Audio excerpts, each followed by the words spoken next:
ॐ अज्ञानतिमिरान्धस्य ज्ञानाञ्जनशलाकया चक्षुरुन्मिलितं येन तस्मै श्रीगुरवे नमः। वाञ्छाकल्पतरुभ्यश्च कृपा सिन्धुभ्येव च पतितानां पावनेभ्यो वैष्णवेभ्यो नमो नमः। नमो महावदान्याय कृष्ण प्रेम प्रदायते कृष्णाय कृष्ण चैतन्य नाम्ने गौरत्विषे नमः। हे कृष्ण करुणा सिंधो दीनबंधो जगत्पते गोपेश गोपिका कांत राधा कांत नमोस्तुते।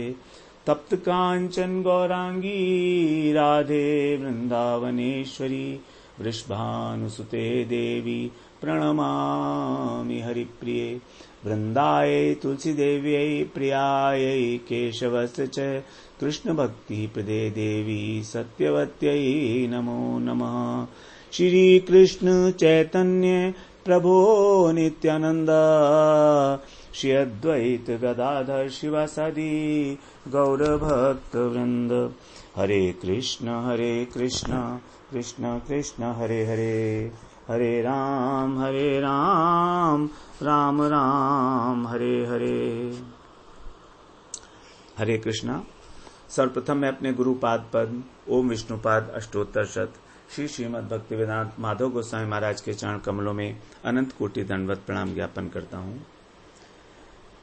श्रीमद् भगवद गीता के 13वें अध्याय का हम लोग 31वां श्लोक आज श्रवण करते हैं, जिसमें भगवान कह रहे हैं अनादित्वात् निर्गुणत्वात् परमात्मायम् अव्ययः शरीरस्थोऽपि कौन्तेय न करोति न लिप्यते। 22वें श्लोक में भगवान ने जिसको कहा था देहे अस्मिन् पुरुषः परः उपद्रष्टा अनुमंता च भर्ता भोक्ता महेश्वरः परमात्मेति च अपयुक्तो देहे अस्मिन् पुरुषः परः। तो देहे अस्मिन् पुरुषः परः, इस देह के अंदर जो परम पुरुष है, जो श्रेष्ठ पुरुष है, उसी परमात्मा के विषय में यहां पर भगवान अब बता रहे हैं। वो कैसा है, उसका स्वरूप क्या है। हे कुंती नंदन, हे कौन्तेय, ये जो परमात्मा है ये कैसा है। अनादित्वात्, अनादि है। निर्गुणत्वात्, और निर्गुण है। इसमें दोनों में पंचमी विभक्ति है, अनादित्वात् और निर्गुणत्वात्। तो अयम का मतलब यह, भगवान इशारा कर रहे हैं यह परमात्मा अनादि होने के कारण और निर्गुण होने के कारण। पंचमी विभक्ति का मतलब है कारण के कारण। तो अनादि और निर्गुण होने के कारण ये परमात्मा क्या है, अव्यय है। अव्यय का मतलब जिसका कभी नाश नहीं होगा। तो अव्यय होने के दो कारण, क्योंकि अनादि है, इसका कोई आदि नहीं है, इसका जन्म नहीं हुआ तो इसका अंत भी नहीं होगा, इसका आविर्भाव नहीं है तो इसका तिरोभाव भी नहीं है, इसकी मृत्यु भी नहीं है। अव्यय है ना, अव्यय का मतलब अविनाशी, जिसका कोई व्यय नहीं है, परिवर्तन नहीं है जिसमें। और आगे कह रहे हैं शरीरस्थोपि कौन्तेय, शरीर में स्थित होकर भी अपि माने भी, न करोति न लिप्यते, न तो करता है, कुछ भी नहीं करता है, और ना फल के साथ लिपायमान होता है। जबकि आत्मा सोचती है कि हम कार्य करते हैं और कार्य करने के बाद जो हमें फल मिलेगा उसके अंदर वो आसक्त हो जाती है। आत्मा के विषय में तो बताया, क्योंकि आत्मा अणुचित है, आत्मा अज्ञान से ग्रसित है, बद्ध है। लेकिन परमात्मा किसी भी प्रकार से ना तो कार्य करता है और ना उसमें लिप्त होता है। तो ये भगवान अब उदाहरण दे रहे हैं। देहे अस्मिन, इस देह में दो लोग हैं, एक आत्मा एक परमात्मा, दो पक्षी। एक पक्षी जो है वो तो इस वृक्ष के फल को खा रहा है, सुख और दुख रूपी वृक्ष को खा रहा है, कुछ कार्य कर रहा है। और दूसरा वाला जो है पक्षी, वो केवल देखता है साक्षी मात्र से, न करोति न लिप्यते, कुछ करता भी नहीं है और कुछ लिप्त भी नहीं होता है उसके अंदर। आसक्त नहीं होता है उसके अंदर।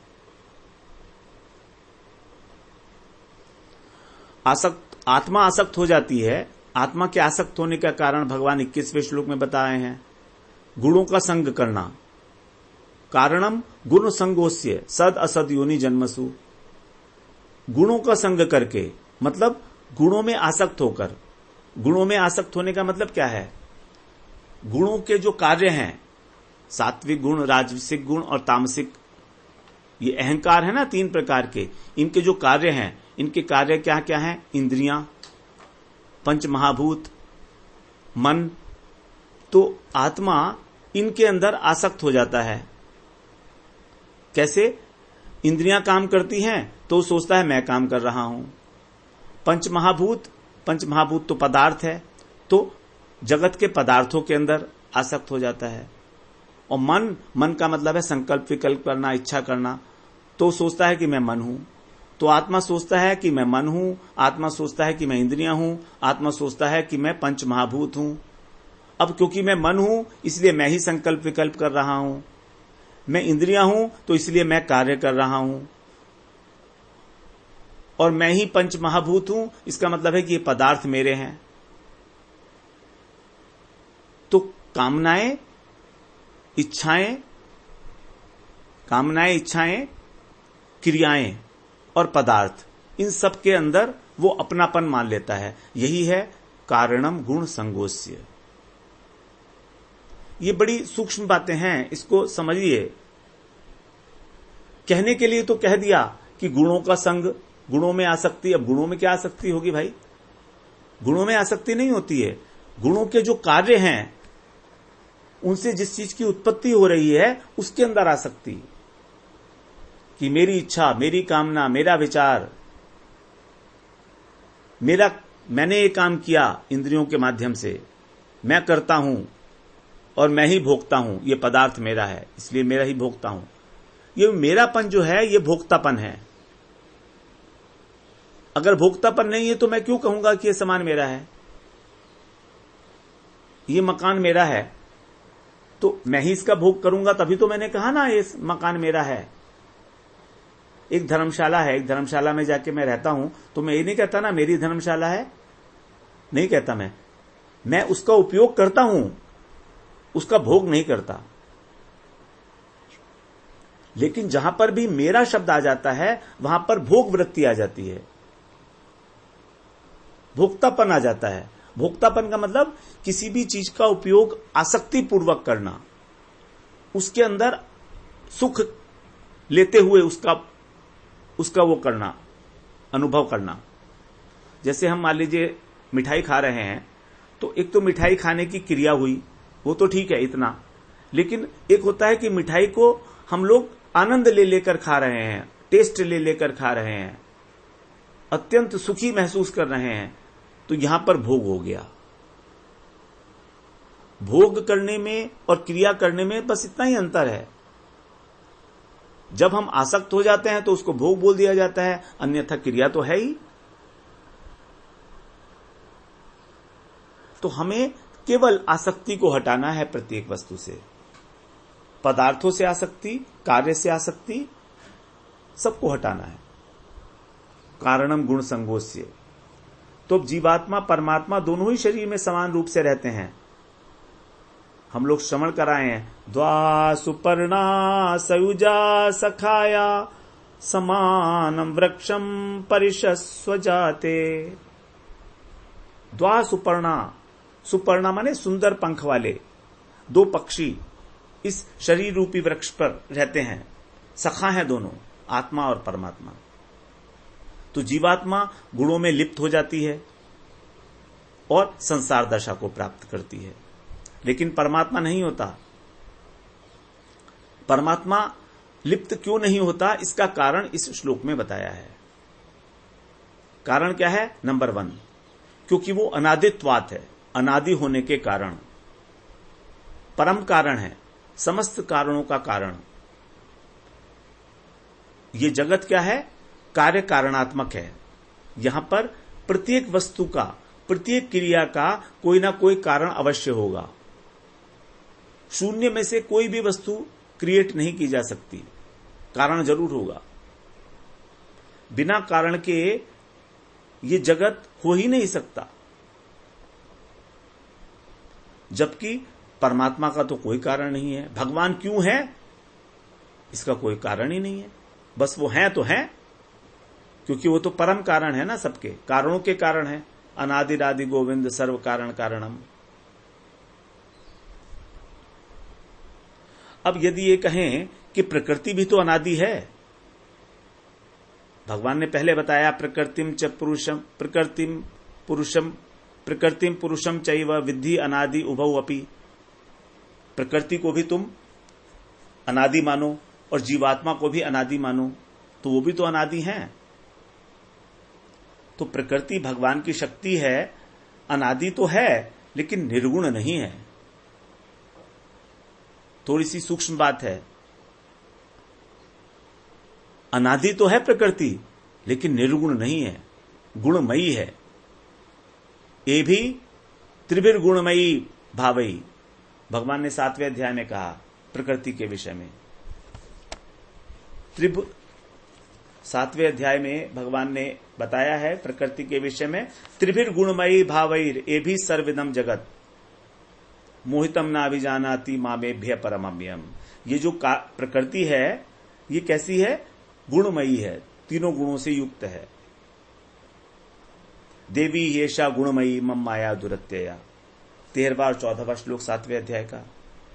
तो वो निर्गुण नहीं है। इसके अतिरिक्त प्रकृति स्वतंत्र तत्व नहीं है, आश्रित तत्व है, और उसका आश्रय है भगवान, क्योंकि ये स्वरूप शक्ति की छाया है। छाये वयस्य भुवनानि विभर्ति दुर्गा। इसीलिए यहां पर परमात्मा को केवल अनादि नहीं कहा, बल्कि निर्गुण भी कहा। तो परमात्मा से उत्पन्न होने के कारण प्रकृति अनादि तो है, लेकिन भगवान निर्गुण भी हैं।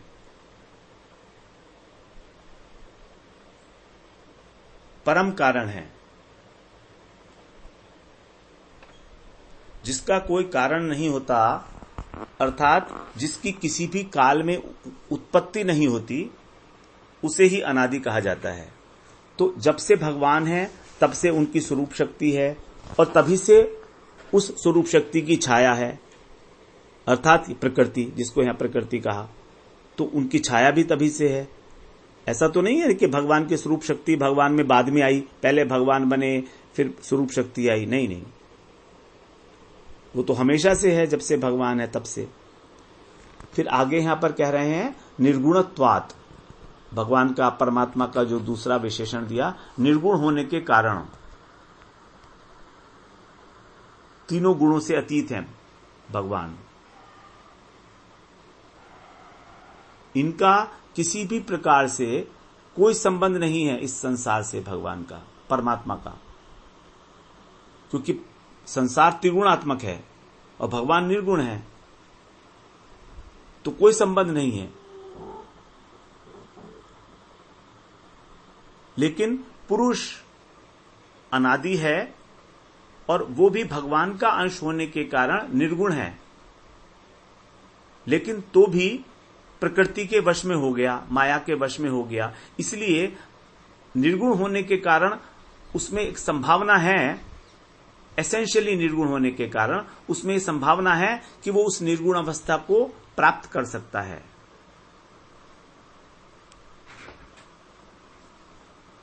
फिर आगे बताया यहां पर अव्यय। अव्यय का मतलब है अविनाशी।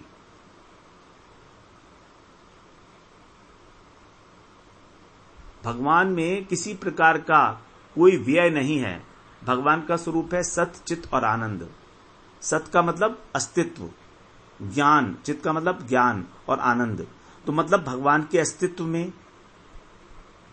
भगवान के ज्ञान में, भगवान के आनंद में किसी प्रकार का कोई व्यय नहीं है, कोई खर्चा नहीं है, कभी वो कम नहीं होता।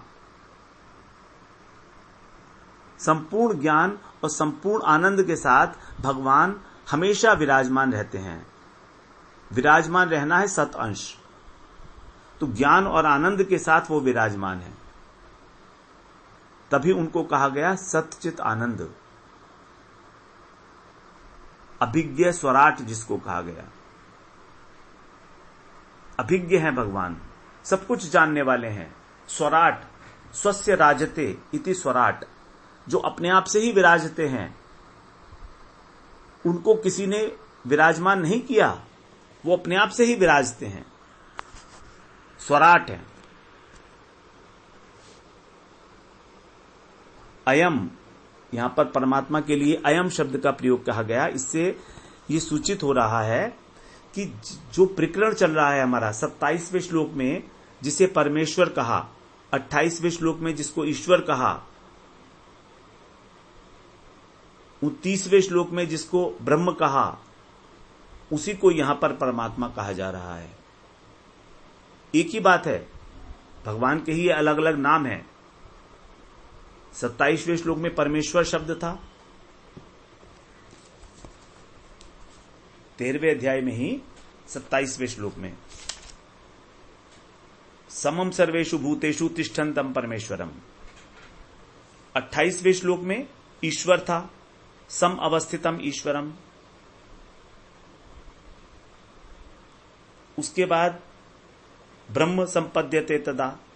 तो ये जो 3 विशेषण हैं, ये सब परमेश्वर के ही हैं, परमात्मा के ही हैं, परमात्मा की विशेषण नहीं, नाम है उनके। तो इसीलिए यहां पर कहा अयम, और विशेषतः 30वें श्लोक को लक्ष्य करते हुए वहां पर जिसको ब्रह्म कहा था, ब्रह्म संपद्यते तदा, उसी को यहां अयम कहा गया। तो अयम से अभिन्नता दिखा रहे हैं यहां पर। पृथक पृथक संबोधन देने का भी कोई विशेष अर्थ होता है। जैसे 3रे श्लोक में भगवान ने मुख्य क्षेत्रज्ञ अंतर्यामी परमात्मा का स्वरूप बताने की बात कही थी कि मैं तुम्हें बताऊंगा, तो उसी बात को यहां पर क्षेत्रज्ञ को ही यहां पर ईश्वर के नाम से संबोधित किया, परमात्मा के नाम से, परमेश्वर के नाम से। इन तीनों में एकता बताई कि एक ही है ये चीजें। मुख्य क्षेत्रज्ञ, यहां पर मुख्य क्षेत्रज्ञ का ही स्वरूप बताया जा रहा है। ये क्षेत्र का स्वरूप तो बताए थे, शरीरस्थोपि कौन्तेय न करोति न लिप्यते। शरीर में स्थित है ये परमात्मा, जीवात्मा के साथ ही, कहीं बाहर नहीं है। लेकिन शरीर के जो गुणधर्म हैं वो इसको स्पर्श नहीं करते। हमारा शरीर बद्ध अवस्था में ही ये भौतिक शरीर मिलता है। तो इसको ऐसा ना समझे कि शरीर कोई बिना बद्ध अवस्था के भी होता है। जो बिना बद्ध अवस्था का शरीर है वो तो चिन्मय शरीर है, आध्यात्मिक शरीर है, जिससे भगवान की सेवा की जाती है। लेकिन यहां हमारा जो अभी शरीर है ये कर्तापन और भोक्तापन की भावना से ग्रस्त है, लेकिन भगवान इससे ग्रस्त नहीं है, वो इसको ग्रहण नहीं करते।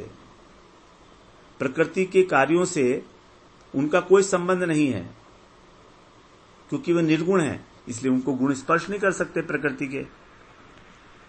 जैसे आकाश में बादल होते हैं, तो बादल होने पर भी आकाश उनका कर्ता नहीं है, और न ही बादलों से वो आसक्त होता है, लिप्त होता है, चिपकता है। बादल अलग हैं, आकाश अलग है। आकाश तो बहुत ऊपर है, बादल तो बहुत नीचे हैं, लेकिन लगता है कि आकाश में बादल हैं। हम कहते हैं ना आकाश में बादल हैं, तो क्या आकाश बादलों से लिप्त हो गया है? नहीं, वो कुछ भी नहीं कर रहा है। बादलों का जो मूवमेंट है वो तो वायु से हो रहा है, आकाश को उससे कोई लेना देना नहीं है।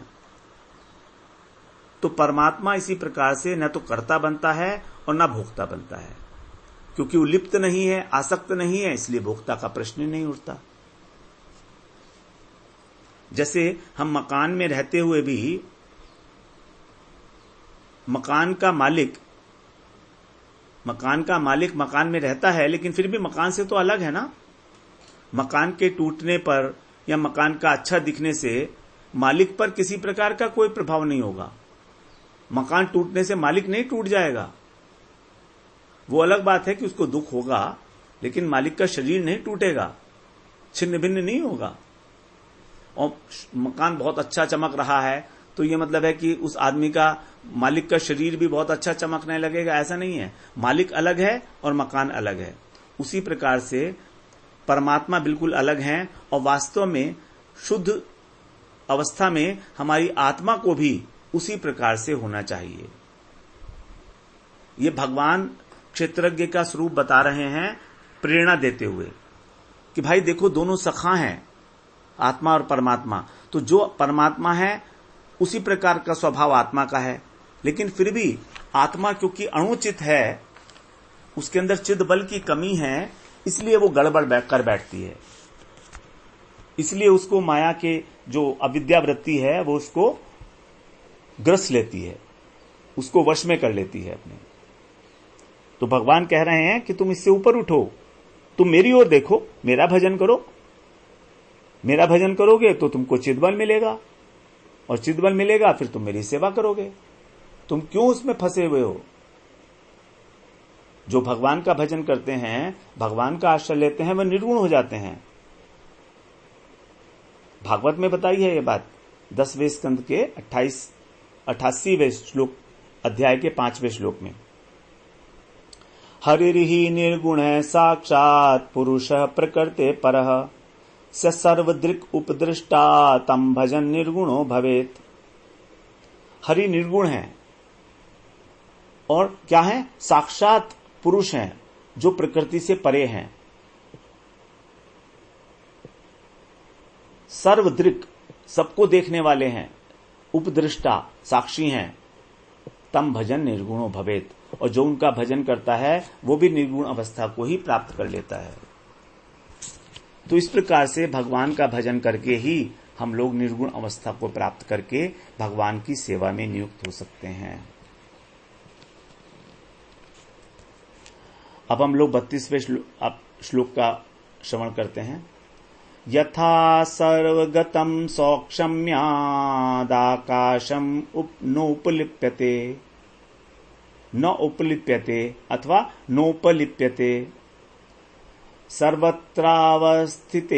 सर्वत्रावस्थितो देहे तथात्मानोपलिप्यते।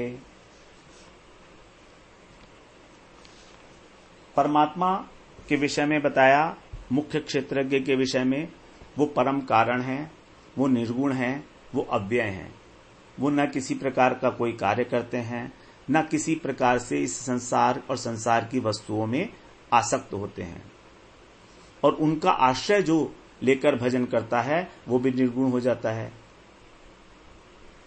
तो फिर वे जगत में रहकर इस शरीर के द्वारा किस प्रकार व्यवहार करते हैं?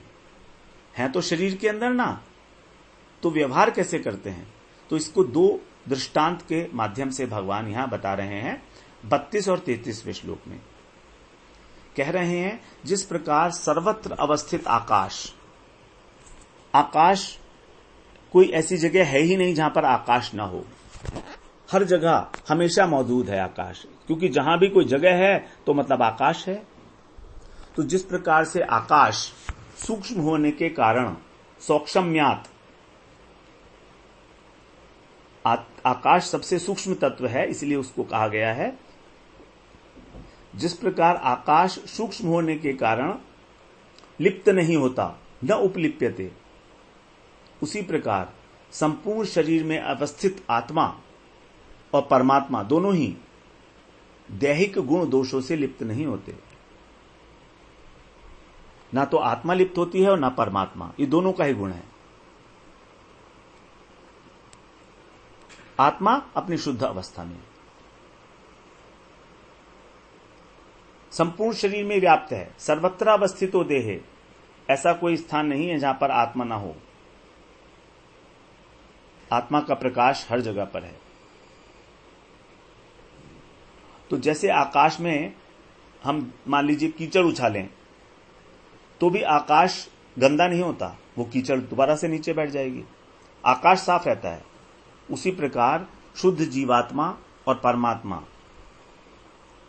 जो गौण क्षेत्रज्ञ और मुख्य क्षेत्रज्ञ हैं, मुख्य है, ये शरीर के गुणधर्म से आसक्त नहीं होते। शरीर के अंदर जो गंदगी है, शरीर के अंदर जो कामनाएं वासनाएं हैं, वो इनको स्पर्श नहीं कर सकते। अब आकाश सब जगह व्याप्त है, पंच महाभूतों के अंदर, वायु में भी आकाश है, अग्नि जल पृथ्वी सब में आकाश है। तो भी वायु अग्नि जल और पृथ्वी के गुण आकाश को स्पर्श नहीं करते, क्योंकि आकाश सबका कारण है, इन सबसे सूक्ष्म है। तो कार्य के गुण कार्य को प्रवेश नहीं करते, लेकिन कारण के गुण कार्य में आते हैं। तो आकाश का लिप्त न होना, इसके द्वारा भगवान क्या दिखा रहे हैं कि उसमें भोक्तापन का अभिमान नहीं है। आसक्ति का मतलब भोक्तापन, क्योंकि हम भोग उसी का करते हैं जिसमें हम आसक्त हैं, अथवा जब हम किसी वस्तु का प्रयोग आसक्त होकर करते हैं तभी उसे भोग कहा जाता है। तो हमारे मन में पहले भोगने की प्रवृत्ति जागती है, तब हम उस कार्य को करते हैं। इस दृष्टि से भगवान ने यहां पर सबसे पहले भोक्तृत्व का निषेध किया कि पहले अपने भोक्तापन को हटाओ, आसक्ति को हटाओ। कृतत्व की बात नहीं की, कृतत्व की बात बाद में करेंगे। पहले भोक्तापन को हटाना वो आसान है, क्योंकि दिखाई देता है, हमें पता है कि हम किस चीज में आ सकते हैं। लेकिन कर्तापन की जो भावना है वो अहंकार के अंदर है, वो सूक्ष्म है, उसको देखना मुश्किल है। अगर फल की इच्छा नहीं है तो क्रिया करने पर भी हमें अभिमान नहीं होगा करने का। मान लीजिए आम का पेड़ लगाया हमने, हमें आम अच्छे नहीं लगते, तो जब हमें आम अच्छे ही नहीं लगते तो आम का पेड़ लगाने का जो क्रेडिट है वो भी, उस क्रेडिट को लेने में हमारा आग्रह नहीं होगा, क्योंकि उसका फल हमें खाना ही नहीं है। तो कोई भी लगा सकता था आम का पेड़, तो कर्तव्य बोध समझ के हमने आम का पेड़ लगा दिया। अब कोई भी खाए तो इससे हमारा कर्तापन शांत हो गया, क्योंकि हमारा आम खाने में आसक्ति नहीं है। यहां पर एक बात और है कि भोक्तापन देखने में आ जाता है, क्योंकि ये मन की इच्छा है, मन की कामनाएं हैं, जबकि कर्तापन अहंकार की क्रिया है, और मन स्थूल है, अहंकार सूक्ष्म है। इसलिए अहंकार जल्दी से पकड़ में नहीं आता। मन से सूक्ष्म है बुद्धि, बुद्धि से भी सूक्ष्म है अहंकार। एक्चुअली हम अहंकार तो इतना अधिक सूक्ष्म है कि हम उसको अपना स्वरूप मान बैठे हैं। हम कह देते हैं मैं ही करता हूं, ये अहंकार, इतना सूक्ष्म है अहंकार हमारा, हम उसको अपना स्वरूप ही मान बैठे हैं। हम कहते हैं ना मेरी बुद्धि अभी ठीक नहीं है, मेरा मन यह कर रहा है, तो यहां पर मन और बुद्धि तो अलग अलग दिख रहे हैं। लेकिन हम ये नहीं कहते कि आज मेरा अहंकार ये कह रहा है। अहंकार क्या कहता है? मैं बड़ा विद्वान हूं, मैं बड़ा गरीब हूं, मैं पुरुष हूं, मैं स्त्री हूं, ये अहंकार की बातें हैं। तो मन और बुद्धि तो दिखाई दे रहे हैं, अहंकार दिखता नहीं है। ये बातें गहराई से हमारे अंतःकरण में बैठी हैं कि मैं पुरुष हूं, मैं स्त्री हूं, मैं विद्वान हूं। इसको स्पष्ट देखकर भी कहने में संकोच होता है, क्योंकि हम उसको अपना स्वरूप माने हुए हैं। तो हमें अपने भोक्तापन के ऊपर पहले कार्य करना चाहिए, जो मन की इच्छा से उत्पन्न होता है, और इच्छा हमारे अभाव की द्योतक है। जब तक हम जगत का आश्रय लेंगे हमारे अभाव का अंत नहीं होगा। और जब हम षड ऐश्वर्यपूर्ण परम करुण भक्त वत्सल भगवान का शरण लेंगे तो हमें अभाव का प्रश्न ही नहीं उठेगा, क्योंकि उस परम तत्व की अनुभूति से हमारी इंद्रियों में, हमारे मन में इस प्रकार की एक अनुभूति होगी कि हमें जड़ रस ग्रहण करने की इच्छा ही नहीं होगी। परम दृष्ट्वा निवर्तते। जब हमारे हाथ में हीरे आ गए तो क्या हमको पत्थर का टुकड़ा छोड़ना पड़ता है? नहीं छोड़ना पड़ता, अपने आप छूट जाता है। भगवान ने दूसरे अध्याय में बताया 59 श्लोक में, रस वर्जम रसोप्यस्य परम दृष्ट्वा निवर्तते। हमारा रस लेने की जो इच्छा है वो निवृत्त हो जाती है जब हमको परमात्मा की अनुभूति होने लगती है।